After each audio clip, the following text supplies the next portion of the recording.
ہے اور ہمارا بیج باہر سے آ، چونکہ ہماری دوڑ صرف ڈگری کے پیچھے ہے کہ ڈگری مل جائے اور تنخواہ اچھی ہو، کم کرنا کوئی نہ ہوئے، صرف 2-4 سائن کرنے ہوئے تو 2-4 کپ چاہ دے پیویں تو گھر جا کے موجاں کریے، تو تمہیں کیا ملے گا؟ علم کے لیے تو کھپنا پڑتا ہے، اپنی جوانی کو تج کرنا پڑتا ہے، تب جا کر کچھ حصہ ملتا ہے۔ علم کوئی مغرب کی میراث تھوڑا ہے، علم تو اللہ کی عطا ہے۔ اقرا بسم ربک الذی خلق، پڑھو، کیا پڑھو یہ نہیں کہا، پڑھو کیا پڑھو یہ نہیں کہا، پڑھو اس رب کے نام کے ساتھ جس نے پیدا کیا۔ تو کیا پڑھو یہ نہیں ذکر کیا، اس کو عام کر دیا کہ میری شریعت بھی پڑھو، میری دنیا بھی پڑھو، اپنی ضرورت کا علم بھی پڑھو۔ آئنسٹائن جو ہے نا وہ مطالعہ کر رہا تھا، آخری 10 سال اس کے ہیوسٹن میں گزرے، وہیں مرا 50s میں، 51 کے 53 میں۔ تو اس کی بیوی نے آ کے کھانا رکھا اور کہا کہ میں کھانا رکھ کے جا رہی ہوں، کھا لو۔ ان کا ٹھیک ہے۔ تو اس نے ادھر پڑھ رہا ہے ادھر کھا رہا ہے، ادھر پڑھ رہا ہے ادھر کھا رہا ہے۔ جب تھوڑی دیر بعد اس کی بیگم آئی، کہنے کہ کھانا نہیں کھایا؟ کہ میں تو کھا لیا۔ کہا کدھر؟ یہ تو ادھر دیکھو سارا ایسے ہی پڑا ہوا ہے۔ تو اس نے دیکھا تو یہ کھانا تھا اور یہ قریب ایک گلدان تھا، اس میں پھول تھے، تو اس کا ہاتھ چلا گیا پھولوں کی طرف، تو پھول کھاندا گیا تو انہوں پتہ ہی نہیں لگا کہ میں روٹی کھا رہا ہوں کہ پھول کھا رہے ہیں۔ میرے عزیزو، قوموں کا زوال چیزوں کی کمی سے نہیں آتا، اخلاق کی کمی سے آتا ہے، کردار کی کمی سے آتا ہے۔ چند سال پہلے میں نیوزی لینڈ گیا، مجھے پتا چلا پورے ملک میں ایک آدمی جھوٹ نہیں بولتا، ایک جھوٹا کیس فائل نہیں ہوتا، ایک جھوٹا کیس فائل نہیں ہوتا۔ جاؤ فیصل آباد کی عدالت میں 80% کے جھوٹے فائل، 80%۔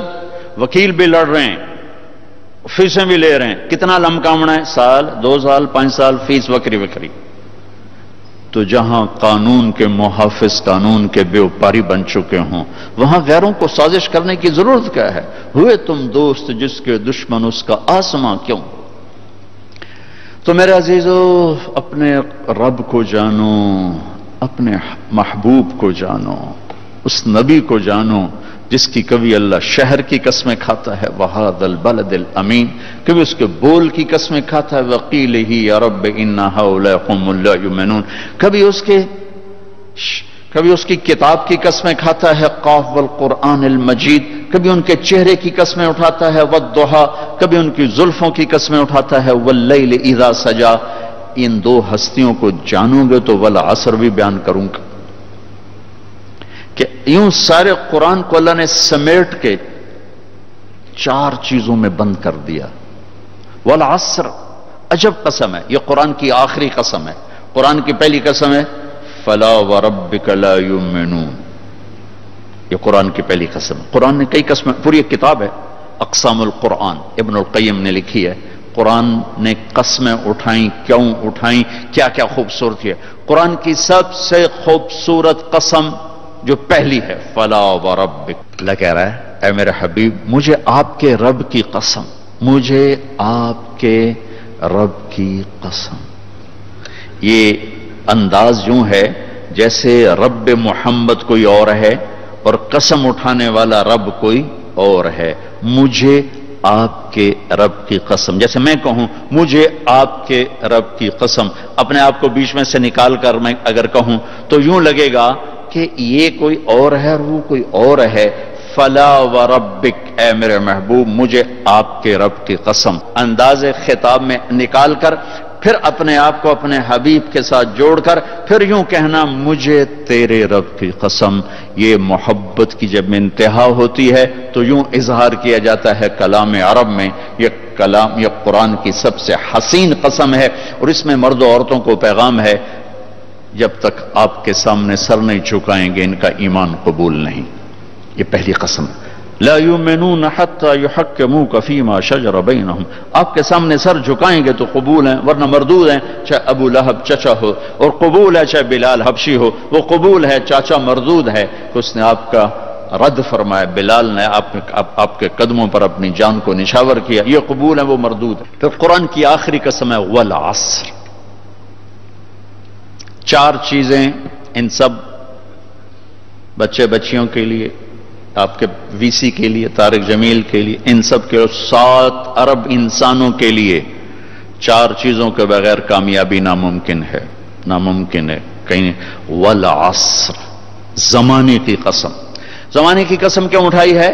کہ زمانہ نہیں بدلتا، وہ ایک ہی رفتار سے چل رہا ہے. لہذا یہ قانون آدم علیہ السلام سے لے کر آخری قیامت کے دھماکے تک باقی رہے گا کہ کامیابی کا معیار 4 چیزیں آدم علیہ السلام سے لے کر آخری انسان تک ایک ہی ہے، یہ نہیں بدلا، یہ نہیں بدل سکتا. والعصر، والعصر دوسرا مطلب وقت عصر کی قسم، عصر کے وقت کی قسم. یہ کلام اتر رہا ہے عربوں میں. عرب کے ماحول کو جاننا بھی ضروری ہے قرآن جاننے کے لیے. عرب کا ماحول ہے قتل و غارت، لڑائی مار کوٹائی.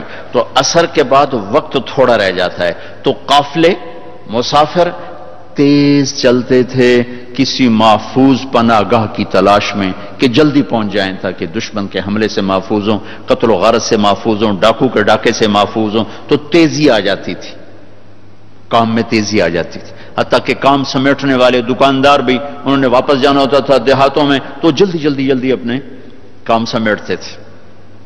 تو والعصر کہ اللہ تعالیٰ یوں کہہ رہا ہے ٹائم تھوڑا رہ گیا ہے، جو کہنے والا ہوں جلدی سے سن لو اور جلدی سے کر لو. والعصر، سارا ٹائم گزر چکا ہے اور پیچھے عصر اور مغرب میں 1 گھنٹہ ہوتا ہے، 1.25 گھنٹہ ہوتا ہے، بس اتنا ہی وقت کائنات کو باقی ہے، اتنا ہی تمہاری زندگی کا وقت باقی ہے.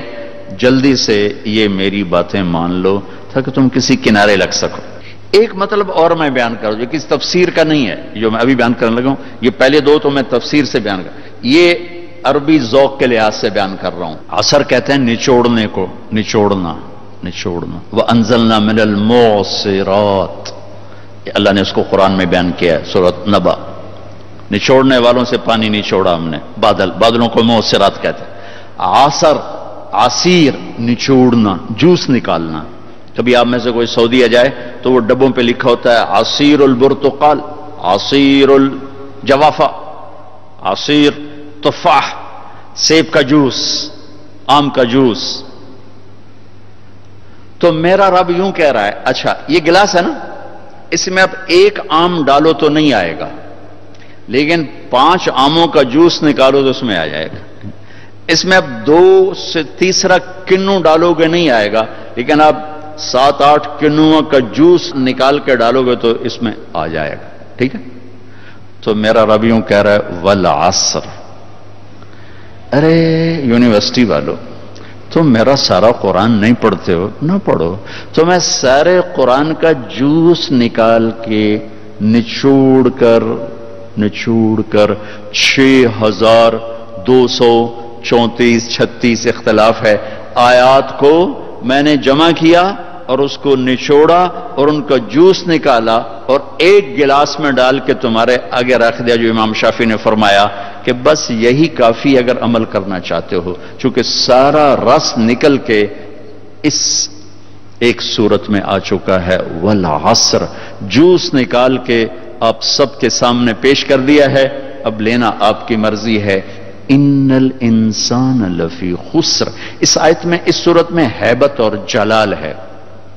تھوڑا پیچھے جمال آیا ہے، والتین والزیتون میں جمال ہے، یہاں جلال ہے. چونکہ ٹائم ختم ہو رہا ہے اور اللہ تعالیٰ یوں زبان حال سے کہہ رہا ہے کہ اتنا تو میں کہہ چکا ہوں، پھر بھی نہیں سمجھتے ہو تو میری دھمکی اب سن لو.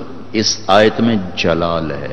کہنے والا غصے میں ہے کہ جیسے ٹیچر سمجھاتے جب تھک جاتا ہے اور نہیں اگلے سمے پھر وہ غصے میں آ جاتا. ماں بھی غصے میں آ جاتی، باپ بھی آ جاتا ہے، ٹیچر بھی آ جاتا ہے. ایک مثال ہے، اللہ تو اس سے پاک ہے، اللہ اس قسم کے تاثر سے پاک ہے. صرف کلام کو واضح کرنے کے لیے ہے کہ یہاں آیت میں، اس صورت میں جلال ہے کہ 6000 آیات تمہیں سمجھائیں، تم نے سر نہ اٹھایا. اب دھیان سے سنو، نچوڑ جوس پیش کر رہا ہوں اور آخری موقع ہے، اس کے آگے پھر قسم بھی کوئی نہیں اور یوں جامع بات بھی کوئی نہیں ہے. لہذا لینا ہے تو لے لو ورنہ تباہی کے لیے تیار ہو جاؤ. پوری دنیا کے انسان ناکامی میں ڈوب گئے. یہاں فی کا لفظ بہت خوفناک شکل دکھا رہا ہے کہ پوری دنیا ایک ناکامی کا سمندر ہے اور انسانیت کا سفینہ اس میں غرق ہوتا جا رہا ہے، ہوتا جا رہا ہے، ہوتا جا رہا ہے۔ میں اس صورت کا یہ لفظ جبوتی میں جا کے سمجھا جب ہمارا سفر تھا کشتی کا، ہماری کشتی آگے وہ ذرا جدید تھی اور دوسری کشتی پیچھے وہ ذرا پرانی تھی۔ وہ سٹیمر تھا، اس میں 250-300 افراد تھے، ہماری وہ فوجی کشتی تھی اس میں 25-30 تھے، تو وہ پچھلی کشتی ڈوب گئی، اوور لوڈ تھا یا کیا تھا اللہ ہی جانتا ہے، اس نے ایسے 2-3 ہچکو لے لیے اور یوں الٹ گئی اور اس میں کوئی 150 آدمی شہید ہو گئے۔ تم تھوڑا سا آگے تھے، ہمیں پچھلا منظر تو نظر نہیں آیا لیکن ہمیں خبر مل گئی کہ کشتی ڈوب گئی، تو ایک دم میرے منہ سے نکلا کوئی بچا ہے، چونکہ میں تو ان کو یوں تو ہم ساتھ ساتھ تو چلے تھے، ہم تیز تھے، ہم آگے نکل گئے، وہ تھوڑا پیچھے رہ گئے تھے۔ میں نے کہا کوئی بچا ہے؟ میں نے کہا پتہ کوئی نہیں۔ ان الانسان لفی خسر، جلال ہے، ساری دنیا کے مرد عورت ناکامی میں ڈوب گئے۔ تو ایک دم گھبرائی ہوئی آواز آئی، یا اللہ کوئی بچا ہے؟ کوئی بچا؟ یہ سارے گئے؟ تو اللہ نے کہا نہیں، کچھ بچ گئے۔ اللہ کا لفظ ہمیشہ کمی کو بتانے کے لیے آتا ہے، اللہ کے بعد جو ہوتا ہے نا تھوڑا ہوتا ہے۔ وہ سارے آ گئے، ہاں جی، صرف طارق جمیل نہیں آیا، ہاں؟ تو صرف اردو میں اللہ، صرف کا مطلب ہوتا ہے اب بعد میں لوگ تھوڑے رہ گئے، جی سارے بھائی جی بس صرف یہ 2-3 نہیں آئے، اللہ 7 ارب انسان تباہ ہو گئے، اللہ کچھ بچ گئے۔ کون بچ گئے؟ یہ 4 کام جنہوں نے کیے وہ بچ گئے۔ کون؟ آمنو، اس شرط کے لگنے سے سارے کافر ناکامی میں چلے گئے۔ عمل الصالحات، اعمال صالحہ کی شرط سے ایمان والے ناکامی میں چلے گئے۔ وتواصوا بالحق، حق کی دعوت، یہ جو تبلیغ کا کام ہو رہا ہے جس سے آپ اللہ کے فضل و کرم سے پوری دنیا میں اللہ نے پھرائی ہے اور کئی دفعہ پھرائی ہے، اللہ نے ہمیں یہ عزت دی ہے کہ یہاں سے قافلے بن کے پورے عالم میں اللہ کا پیغام پہنچا رہے ہیں۔ اور میں جنگلوں میں گیا ہوں، وہاں بھی تبلیغ کو دیکھا ہے، اور برف پوش چوٹیاں یورپ کی، وہاں بھی تبلیغ کے کام کو دیکھا ہے۔ تو تیسری شرط لگانے سے عمل والے نکل گئے۔ وتواصوا بالصبر، اور صبر کی شرط لگانے سے تبلیغ والے نکل گئے۔ ہر جگہ ناکامی کے مفہوم میں تھوڑا فرق ہے۔ ایمان کی شرط سے ناکامی ہے جہنم، کبھی جنت میں نہیں جا سکتے۔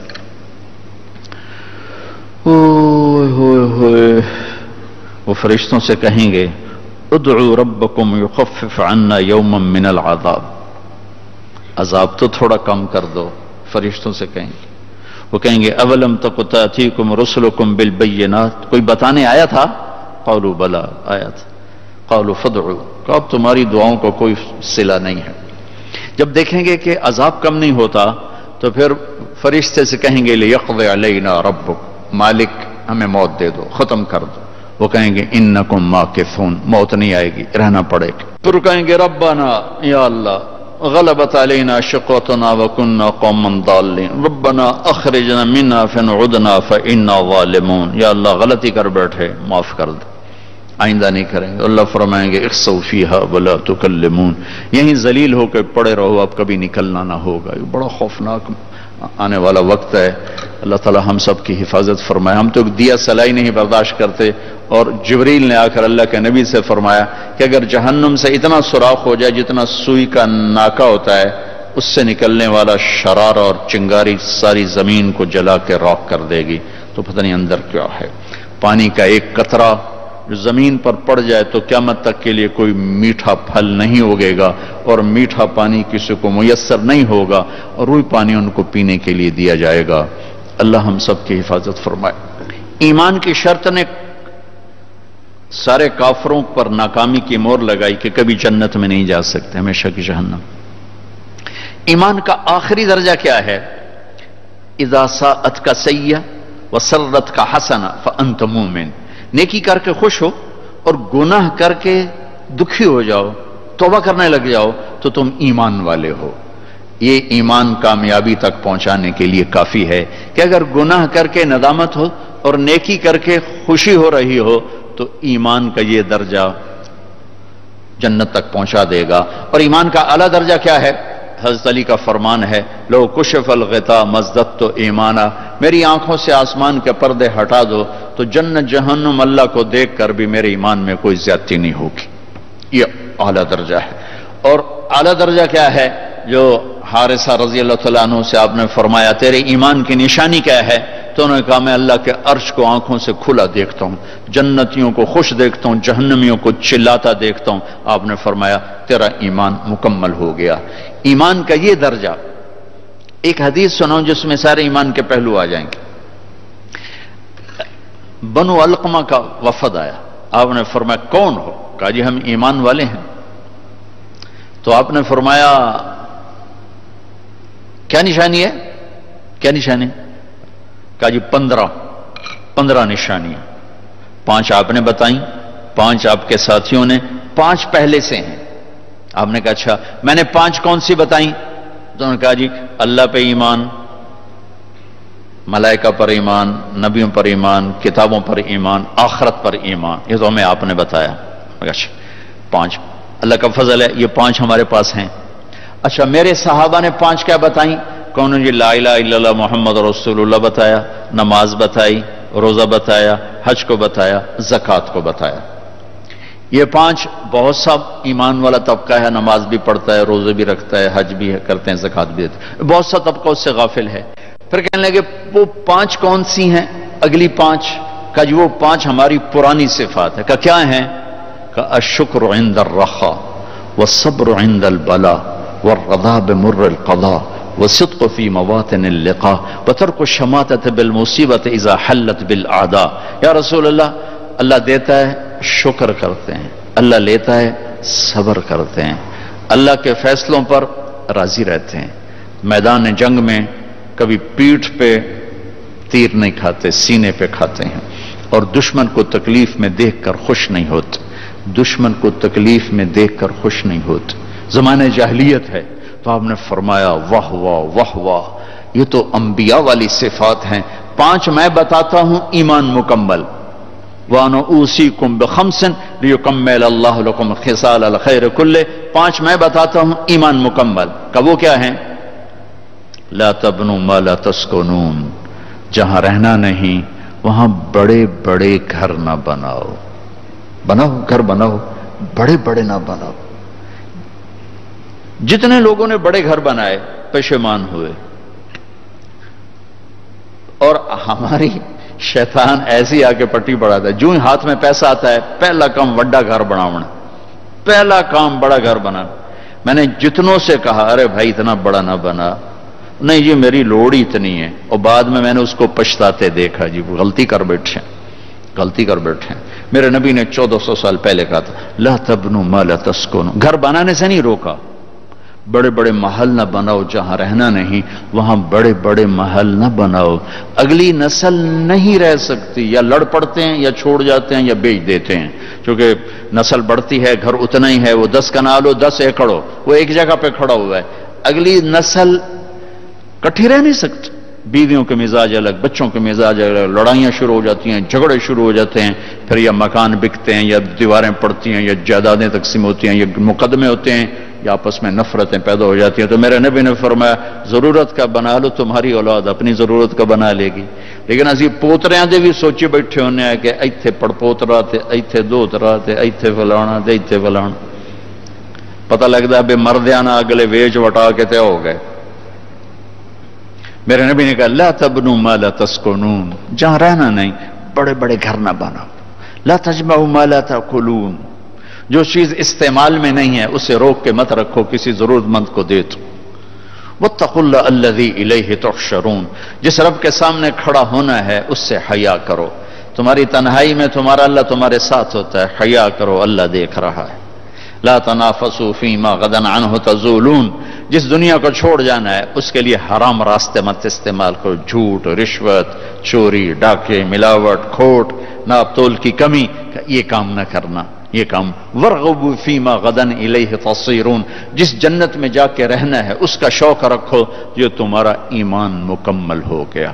اس میں کوئی چیز ایسی نہیں جو ناممکن ہو اور مشکل ہو. جی ایمان تو بڑا مشکل ہے. بتاؤ اس میں کون سی چیز مشکل ہے آپ سب کے لیے, میرے لیے, جس کو ہم نہ کر سکتے ہوں؟ ایک ماحول کا بہاؤ ہے, اسے لڑنا تھوڑا سا مشکل ہے, لیکن یہ چیزیں اپنی ذات میں ساری آسان.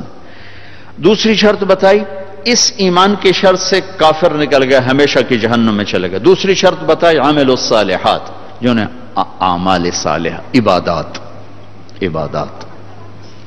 عبادات کی شرط سے ایمان والے نکل گئے. ایمان والے کیسے نکل گئے کہ یہ سیدھے جنت میں نہیں جائیں گے, وایا جہنم جنت میں جائیں گے. اللہ باقی جسے چاہے معاف کر دو, اس کا اپنا نظام ہے. حجاج بن یوسف کو عمر بن عبدالعزیز نے دیکھا جہنم میں, آنتیں پھٹی ہوئی ہیں, پیٹ پھٹا ہوا, آنتیں نکلی ہوئی ہیں, اور ایسے گدھے کی طرح چکر کاٹ رہا ہے. تو پوچھا کیا حال ہے؟ کہا بس ایمان کی آس پہ پڑا ہوں کہ کبھی تو اللہ جنت میں ڈال دے گا. اگر ایمان پہ خاتمہ ہو جاتا ہے اور اعمال کا ذخیرہ نہیں ہے تو اللہ کا قانون ہے جہنم. مردہ جو بتائے نا خواب میں, وہ صحیح ہوتا. میرا ایک فرسٹ کزن, جیسے ذمہ داروں کے بچے ہوتے ہیں, ساری زندگی غفلت میں گزار دی, جوانی میں مر گیا. بس وہ نمازیں اس نے پڑھی جو کبھی میں کھینچ کے مسجد میں لے گیا, یا پھر عید کی 2 نمازیں, اس کے علاوہ مجھے یاد نہیں. تو میں نے خواب میں دیکھا, میں نے کہا کیا حال ہے؟ تو اس نے کہا آگ کے تندور میں ہوں, آگ کے تندور میں ہوں. اب میرا تو خون, میرا تو چاچے کا تائے کا بیٹا, مجھے تو آگ لگ گئی. میں اس کے لیے پڑھنا شروع کیا, پھر حج کا انتظام کیا. تو حج کے بعد جب واپس آیا تو پھر مجھے نہیں خواب آیا, ایک اور ساتھی کو خواب آیا کہ طارق میاں سے کہو تمہارا تحفہ مجھے مل گیا, وہ جو میں نے حج کروایا اس کی طرف سے. تو اللہ تعالیٰ کا فضل ہے کہ اس نے یہ بھی رکھا اس امت کے لیے کہ مرنے والوں کے لیے ایصال ثواب کرتے رہو تو ان کی بخشش کے سامان بن جاتے ہیں. تو اگر ایمان ہے اور عمل نہیں ہے تو سیدھا جنت میں نہیں جائے گا, وایا ہو کر جائے گا. اور اعمال میں میرے عزیزو, میں نماز کی پہلے تھوڑی بات کی تھی. روزے گرمی میں میرا اور آپ کے صبر کا امتحان ہے, میرے آپ کے عشق کا امتحان ہے کہ ہم اللہ کے لیے کتنی بھوک برداشت کرتے ہیں اور اللہ کے لیے کتنی پیاس کو برداشت کرتے ہیں. ہمارا روزہ تو شام کو کھل جائے گا,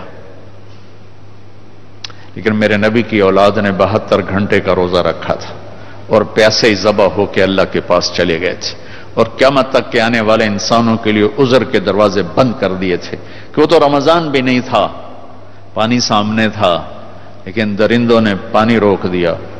حسینی قافلے کی بات کر رہا ہوں, اور چھوٹے 2 سال کے معصوم بچے سے لے کر حسین عالی مقام تک سارے گھر گھرانے نے 72 گھنٹے نہ پانی کا قطرہ نہ روٹی کا لقمہ, اور اسی بھوک پیاس میں اللہ کی بارگاہ میں حاضر ہو گئے اور امت کو پیغام دے گئے, عاشق ہوں میں عشق کماں میں دل رکھیں وانگ پہاڑاں ہو, سہ بدیاں ہزار علامے کر جانے باغ بہاراں ہو, منصور جے چک سولی دیتے جڑے واقف کل اسراراں ہو, سجدیں سر چائیں نبا ہو توڑے کافر کہن ہزاراں ہو, عاشق سوئی حقیقی جڑا قتل معشوق دے مننے, سر نو جوڑے تے مکھ نہ موڑے پمیں 100 تلواراں کھنے, سچا عشق حسین علی دبا ہو سر دیتے تے راز نہ بھننے. یہ پیغام دے کر گئے.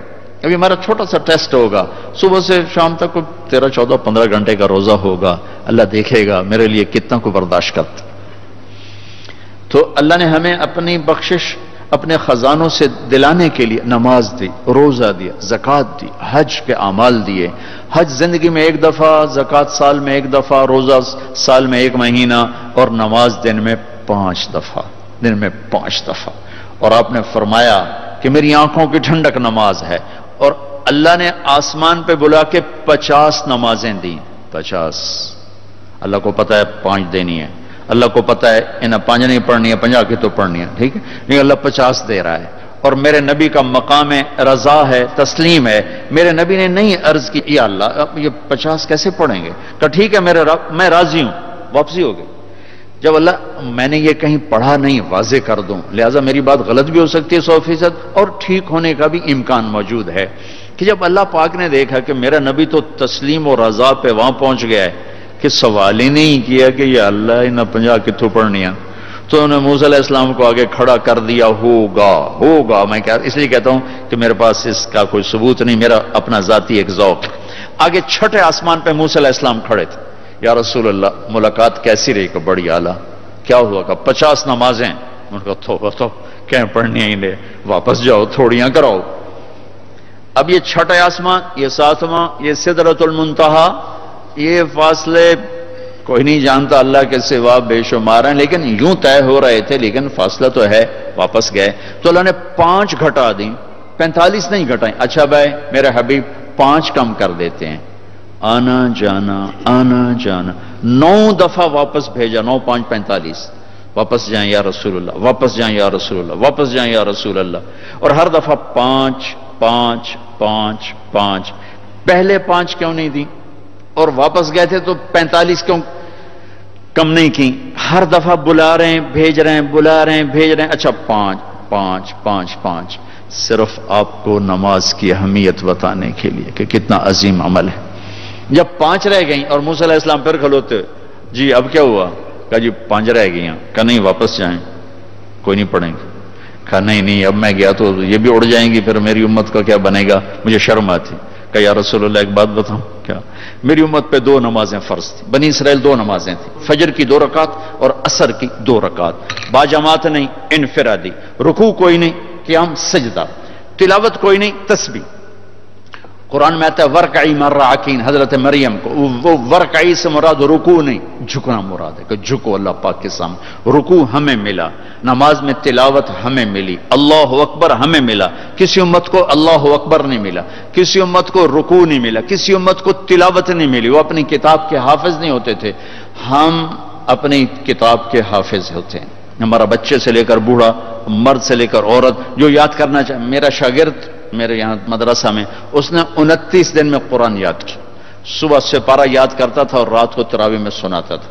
وہ چھٹیاں ہو گئی، لڑکے چلے گئے، وہ امریکہ سے تھا تو وہ اس کا تو واپس جانے کا تھا نہیں، اور رمضان آ گیا، حافظ کا انتظام نہیں ہو سکا، تو انہوں نے کہا جی میں سناؤں گا۔ وہ فجر سے مغرب تک 1 پارہ یاد کرتا اور عشاء میں تراویح میں سنا دیتا تھا۔ 29 دن میں اس نے پورا قرآن سنا دیا۔ تو اللہ نے ہمارے لیے قرآن ایسا آسان، ابھی وہ امریکہ میں ماشاءاللہ مدرسہ چلا رہا ہوں۔ پہلی امت اپنی کتاب کی حافظ نہیں ہوتی تھی، یہ امت قرآن کی حافظ۔ حضرت عثمان رضی اللہ تعالیٰ عنہ حرم شریف میں داخل ہوئے اور اللہ اکبر کر کے نماز کی نیت باندھی اور سورہ بقرہ شروع کی۔ عبد الرحمن تیمی پاس بیٹھے تھے، وہ کہنے لگے بھلا دیکھو رکوع کہاں کرتے ہیں؟ تو بقرہ سے جو چلے الف لام میم ذالک الکتاب، تو والناس پہ جا کے رکوع کیا، 1 رکعت میں سارا قرآن پڑھ دیا۔ یہ میرے رب نے ہمیں نماز کا حسن دیا ہے، نماز کی خوبصورتی دی ہے۔ ابو ریحانہ ایک سفر سے واپس آئے تو ان کی بیگم ان کے انتظار میں، اس زمانے میں نہ کوئی موبائل نہ ٹیلی فون، تو انتظار ہوتا تھا۔ جب رات کو بیٹھنے لگے تو کہنے لگے 2 نفل پڑھ لوں پھر بیٹھیں گے۔ انہوں نے کہا پڑھ لو، اللہ اکبر۔ جو شروع ہوئے چلتے چلتے چلتے چلتے فجر کی اذان پہ جا کے 2 نفل ختم ہوئے۔ تو کہنے لگے ابو ریحانہ اما لنا من کا نصیب، میرا کوئی حق نہیں تھا؟ کہنے لگے مجھے معاف کرنا، میں بالکل بھول گیا، مجھے یاد ہی نہیں رہا۔ کہنے لگے اللہ کے بندے، ایک کمرے میں بیٹھے ہوئے اور تم سفر سے واپس آئے ہو، انہوں نے کہا میں بھول گیا، سانو تو نمازاں تنگ کیتے رکھ دیں، وچ نماز دے یاد آ رہی، اور ایک کمرے میں تمہیں یاد کیسے نہیں آئی؟ کہنے لگے جب میں نے قرآن شروع کیا تو جنت میرے سامنے ایسی آئی کہ مجھے بھول ہی گیا کہ میں کہاں کھڑا ہوا۔ ہماری یہ نماز چاہے نہ بنے، چاہے یکسوئی والی نہ بنے، لیکن ہمیں سجدے کا حکم ہے۔ اگرچہ بت ہیں جماعت کی آستینوں میں، مجھے ہے حکم اذان لا الہ الا اللہ۔ وہ بت میری اپنی آستین میں بھی ہوں گے تو بھی مجھے سجدہ کرنا ہے، میرا دل ٹکے نہ ٹکے مجھے ماتھے کو زمین پہ ٹیکنا ہے اور مجھے اپنے اللہ کے سامنے جھکنا ہے۔ تو موسیٰ علیہ السلام نے کہا 2 نمازیں نہیں پڑھ سکے، 5 کیسے پڑھیں گے؟ کہ بس جس کا نصیب ہے وہ پڑھے گا، میں واپس نہیں جاؤں گا، میں لے کے جاؤں گا۔ جب آپ چلے نیچے تو پیچھے سے اللہ کی آواز ہے، میرے محبوب ہماری تو پھر 50 ہی ہیں، آپ کی امت 5 پڑھے گی، 50 لکھوں گا۔ آپ کی امت 5 پڑھے گی، 50 لکھوں گا۔ تو ہمیں اللہ نے کتنے ہمارے لیے رحم و کرم کا دروازہ کھولا کہ ایک ہمیں نماز جیسی دولت دی، پھر اس کو باجماعت مسجد کے ساتھ جوڑا، مسجد کی دوڑ لگانے کو کہا، ایک نماز سے دوسری نماز کے درمیان گناہوں کی معافی کا اعلان کیا، ایک جمعے سے دوسرے جمعے کے درمیان گناہوں کی معافی کا اعلان کیا، فجر سے ظہر تک کے درمیان جو کچھ ہوا ظہر پڑھی اللہ نے معاف فرما دیا، عصر کے تک جو کچھ ہوا عصر پڑھی اللہ نے معاف فرما دیا، مغرب پڑھی معاف، عشاء با جماعت پڑھ کے سو جاؤ، فجر مسجد میں جا کے پڑھو، ساری رات تہجد لکھی جائے گی۔ ایک آدمی تہجد نہیں پڑھ سکتا، کمزور ہے، عشاء با جماعت پڑھ لے، فجر با جماعت پڑھ لے تو ساری رات تہجد میں لکھی جائے گی، ساری رات اس کی عبادت میں لکھی جائے گی۔ اللہ نے ہمیں عبادات میں نماز اعلیٰ درجے کی چیز دی ہے۔ نماز کے بعد روزہ ہے جو ایمان کو ذرا جھٹکا دیتا ہے۔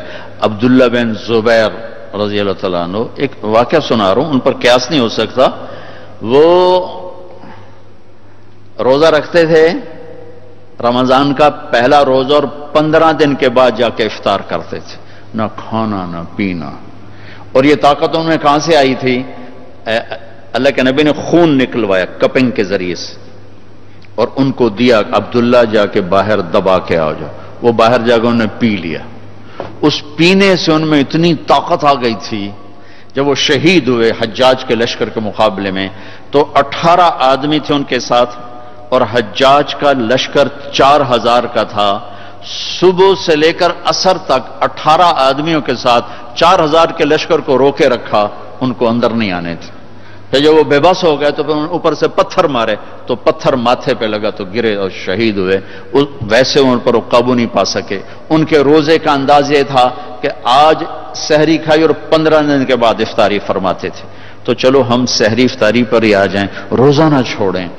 ایک روزہ جہنم سے 3 خندق دور کر دیتا ہے، اور پھر تراویح کی نماز نہ چھوڑیں کہ تراویح کے ہر سجدے پر 1500 نیکی لکھی جاتی، ہر سجدے پر 1500 نیکی لکھی جاتی، اور آخری رات اللہ کا اعلان ہوتا ہے رات کی تراویح دن کے روزے کے بدلے میں نے اپنے بندوں کو معاف فرما دیا۔ تو عبادات میں نماز ہے، روزہ ہے، حج ہے، زکوٰۃ ہے۔ نماز پڑھنے والے بھی کافی ہیں، روزہ رکھنے والے بھی کافی ہیں، زکوٰۃ دینے والے بہت تھوڑے رہ گئے ہیں۔ جب اللہ تعالیٰ ناراض ہوتا ہے نا تو کیا کرتا ہے؟ موسیٰ علیہ السلام نے پوچھا یا اللہ جب تو ناراض ہوتا ہے تو کیا کرتا ہے؟ کہ جب میں ناراض ہوتا ہوں تو بارش بے وقت کرتا ہوں، پیسہ بخیلوں کو دیتا ہوں، حکومت نکموں کو دیتا ہوں۔ کہ اچھا یا اللہ جب تو راضی ہوتا ہے تو کیا کرتا ہے؟ تو اللہ نے کہا پیسہ میں سخیوں کو دیتا ہوں، حکومت اہل لوگوں کو دیتا ہوں، اور بارشیں اپنے وقت پر کرتا ہوں۔ اللہ تعالیٰ کو بخیل سے نفرت ہے۔ آپ کو تو جیب خرچ ملتا ہے لیکن اس میں بھی عادت ڈالو اوروں پہ خرچ کرنے کی، اوروں پر لگانا سیکھو، اللہ آپ کو واپس کرے گا۔ اللہ کو سخی سے پیار ہے، بخیل سے نفرت ہے۔ شیطان کو ایک راہب ملا پرانے پہلی امتوں کا، کہا یار ایک بات تو بتا دے، کہ تیرے یار کون ہیں؟ کہنے لگا 3۔ غور سے سننا بھائی، ان کا میرے یار 3 ہیں، ایک جو بڑا غصے والا ہو، ایک جو شراب پیتا ہو، نشہ کوئی بھی نشہ، اور ایک جو بخیل ہو۔ بخیل ہو میرا یار ہے، غصے والا ہو میرا یار ہے، نشے والا ہو میرا یار ہے، اور اگلی سننا، اگر یہ تینوں باتیں کسی میں اکٹھی ہو جائیں وہ تو پیر سائیں تو میں مرید سائیں، پھر وہ میرا پیر بن جاتا ہے، میں اس کو مرید بن جاتا ہوں۔ ایسا بڑا شیطان بنتا ہے کہ شیطان بھی اس سے پناہ مانگتا ہے۔ تو میرے عزیزو سخاوت سیکھو، سخاوت۔ عام فطرت بخل ہے، بخل ہے، کوئی پیدائشی سخی ہوتا ہے۔ ایک دفعہ حاتم طائی سے کسی نے پوچھا اپنے سے بڑا سخی دیکھا ہے؟ کہنے لگا ہاں ہر بدو مجھ سے بڑا سخی۔ ایک سفر میں تھا تو ایک نوجوان بچہ اس کے ہاں میری رات گزری، تو اس نے بکرے کا گوشت سامنے رکھا، تو عرب یہ سری کو پورا کھاتے ہیں بھون کر، تو اس میں نے مغز نکال کے کھایا تو میرے منہ سے نکلا مغز بڑا مزیدار ہے۔ تو ہم تو کھانے میں لگے تھے، انہیں تھوڑی دیر میں 5 اور سریاں پکا کے ہمارے سامنے رکھ دی، وہ بھونتے ہیں جلدی جلدی۔ جب صبح ہوئی تو میں نے دیکھا 5 بکریاں ذبح ہوئی پڑی تھیں، صرف ان کے سر اترے ہوئے تھے، چھٹی وہ کھا چکے تھے۔ تو میں نے اس سے کہا کہ یہ کیا کیا ہے؟ کہا جی آپ نے رات کہا تھا کہ مغز بڑا اچھا پکا ہوا ہے، تو میں مہمان کو خوش کرنا تو ہماری ایک ثقافت ہے، تو میں نے صرف بکرے کو سریاں کاٹ کاٹ کے آپ کو کھلا دی۔ کہا تیرے پاس کتنی بکریاں ہیں؟ کہا جی بھائی یہی 5۔ کہا تو اب تو؟ کہا جی اب ہمارا اللہ وارث ہے، مہمان تو خوش ہو۔ تو حاتم سے اس نے پوچھا پھر تم نے اسے کیا دیا؟ کہا میں نے اسے 500 بکریاں دی اور 100 اونٹ دیے۔ تو اس نے کہا پھر تو بڑا سخی؟ کہا نہیں، میں بڑا سخی نہیں، میں نے تو اپنے مال میں سے تھوڑا سا دیا، اس نے سارا مال میرے اوپر لگا دیا تھا۔ مسلمان اور بخل کٹھے نہیں ہوتے، مسلمان اور بخل کٹھے نہیں ہوتے۔ سعد بن عبادہ، یا رسول اللہ آپ کو مغز کھلانا ہے۔ آپ نے کہا لے آؤ۔ اگر دیکھو دیگوں میں مغز آ رہا، آپ نے کہا یہ کیا ہے؟ کہا جی آپ کو کھلانا تھا، میں نے 100 اونٹ ذبح کیے ہیں، صرف ان کا مغز پکا کے آپ کو کھلانے لے کر آیا ہوں۔ یہ مسلمان کی سخاوت ہے۔ میرے نبی آخری نبی، اب کے بعد نبی کوئی نہیں، تو اب لوگوں کو اللہ کا پیغام کون سنائے گا؟ دنیا میں 7 ارب انسان ہیں، 1.25 ارب مسلمان ہیں، 6.25 ارب کے قریب لوگ غیر مسلم ہیں۔ ان تک اللہ کی بات کون پہنچائے گا؟ ان تک اللہ کا پیغام کیسے پہنچے گا؟ اور لوگ پیاسے ہیں، طلبگار ہیں۔ میں وہاں تھا انگلینڈ، ایک سکھ نوجوان آیا، وہ کہنے لگا جی میں نے شراب پی ہوئی تھی، فلم دیکھ رہا تھا نیٹ پر، تو جب فلم ختم ہوئی تو تمہاری فوٹو آ گئی، تو مجھے خیال ہے یہ کوئی دہشت گرد ہے، مجھے اس کی تقریر سننی چاہیے، تو میں نے بٹن دبا دیا۔ تو آگے تمہاری تقریر شروع ہوئی تو میں سن کے میں رونے لگا، میں نے ایک اور سنی، ایک اور سنی، ایک اور سنی، 4 بیان کٹھے سنے، 8 گھنٹے سنتا رہا۔ تو میرے دل میں ایسی بات ٹھکی، میں نے کہا میں نے کلمہ پڑھنا ہے اور اسی آدمی کے ہاتھ پڑھنا ہے۔ پھر اللہ نے میرے ہاتھ اس کو اسلام کی دولت نصیب ہوئی، اس نے اپنا نام عمر رکھا، اب بھی وہیں ہوتا ہے۔ تو دنیا ایسی پیاسی ہے، صرف پیغام سنانے والے سو گئے، پیغام سنانے والے فرقہ واریت میں بٹ گئے، نفرتوں کا شکار ہو گئے، اسلام کے نام پر قتل و غارت، اسلام کے نام پر نفرت، اسلام کے نام پر کفر کے فتوے۔ اتنا تو یہاں نمک سستا نہیں جتنا کفر کا فتویٰ سستا ہے، جتھے مرضی ٹھوک دو، جتھے مرضی پھانا ٹھوک دو۔ بھائی اس امت کو تو ہم نے تو غیروں کو اپنا بنانا ہے، غیروں کو اسلام میں لانا ہے، ایک دوسرے کے لیے برداشت کے دروازے کھولنے ہیں۔ سارا معاشرہ صبر سے بنتا ہے، معاشرے میں جو حسن پیدا ہوتا ہے وہ اخلاق سے پیدا ہوتا ہے۔ نماز روزہ ہمیں ڈھانچہ بناتے ہیں، ایمان ہماری بیس بناتا ہے، نماز روزہ حج زکوٰۃ ڈھانچہ بناتے ہیں، اور اچھے اخلاق اور صبر وہ اس کو خوبصورت ڈیکوریٹ کرتے ہیں۔ جس معاشرے میں صبر نہ ہو، اخلاق نہ ہو، وہ معاشرہ درہم برہم ہو جاتا ہے، ٹوٹ پھوٹ جاتا ہے، اور وہ انارکی کا شکار ہو جاتا ہے۔ اپنے نبی والے اخلاق کے ساتھ اپنے آپ کو اسی عمر میں مزین کرو، یہ عمر ہے آپ کے اخلاق سیکھنے کی۔ اپنی زبان پہ قابو رکھو، برداشت کرنا سیکھو، سہنا سیکھو، معاف کرنا سیکھو، جھک جانا سیکھو۔ اپنی زندگی کو اگر اوپر لے جانا چاہتے ہو تو نیچے ہونا سیکھ لو، جھکنا سیکھ لو۔ سبحان الذی اسری بعبدہ، یہاں عبد اللہ نے جب بلندیوں کا ذکر کیا تو عبد کا لفظ استعمال کیا کہ پاک وہ ذات جو اپنے بندے کو لے کر اوپر چڑھا۔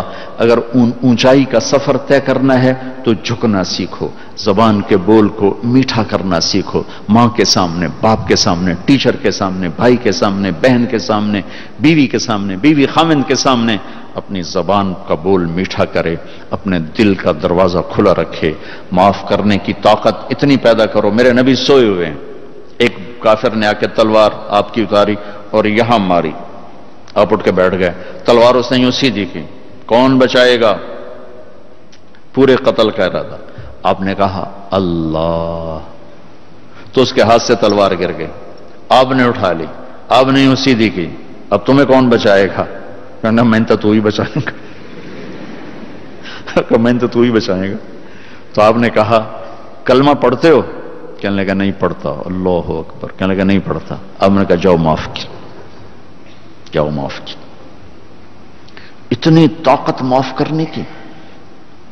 18 برس جنہوں نے قتل کے منصوبے بنائے مکے والے، اس میں ابو سفیان سر فہرست،